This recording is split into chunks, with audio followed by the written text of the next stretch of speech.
How to Beat Credit Card Addiction, a 5-step program.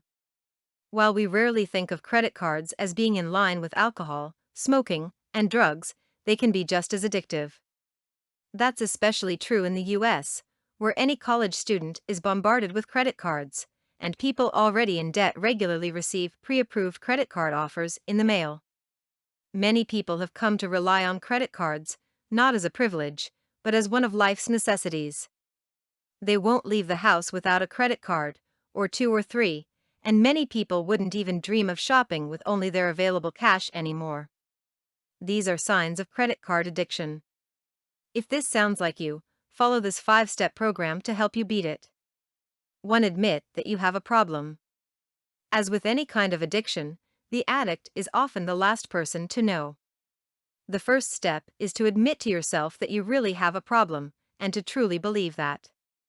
If you don't understand your problem, you can't solve it. Once you've admitted your credit card addiction, make a commitment to yourself to beat it. Write that commitment down in a short contract with yourself.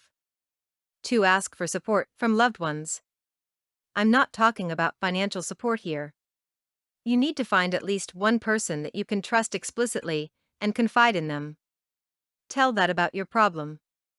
Ask them to serve as your moral support and to encourage you if you should fall off the wagon. 3. Make amends with people that your addiction has hurt. Your credit card addiction has likely hurt many more people than just yourself. Perhaps your family helped you pay off some old debts, and it hurt them financially. Perhaps your lousy credit has hurt your spouse or children, because you couldn't get a new car, buy a home, or send your kid to a better school. Maybe you've had to resort to borrowing money from friends that you've never been able to pay back. Now is the time to apologize to anyone who's been hurt by your credit card addiction, and to tell them about your plan to fix things. 4. Set a budget. Once you've dealt with the emotional and psychological aspects of your credit card addiction, it's time to start taking action. The first thing to do is set a budget for yourself. Evaluate where your money is going, and decide where you can cut costs. Discuss your budget with your family, because it will likely affect them, and they can give you suggestions for ways to cut costs without giving up what's most important to you. The idea is to live by spending less, but not to live so lowly that you're miserable. If your budget makes your life feel like a nightmare, you won't stick to it, so be realistic when creating it. 5. Pay off those credit cards. As you live according to your new budget, you'll have extra money on hand.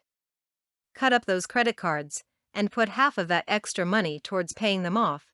That's in addition to what you were paying on them each month previously. Put the other half into a savings or money market account, so you can earn interest. By the time your credit cards are paid off, you should have a nice reward for yourself and your family saved up. Use it to take a vacation or to buy something the whole family can enjoy, and you won't need a credit card to do it. For more content like this, please visit learnforfree.biz. Content produced and distributed by AllSuperInfo. All rights reserved. Discover the proven formula for automated sales and success that you can apply to your business in under 30 minutes. Reserve your seat at allsuper.info/webinar.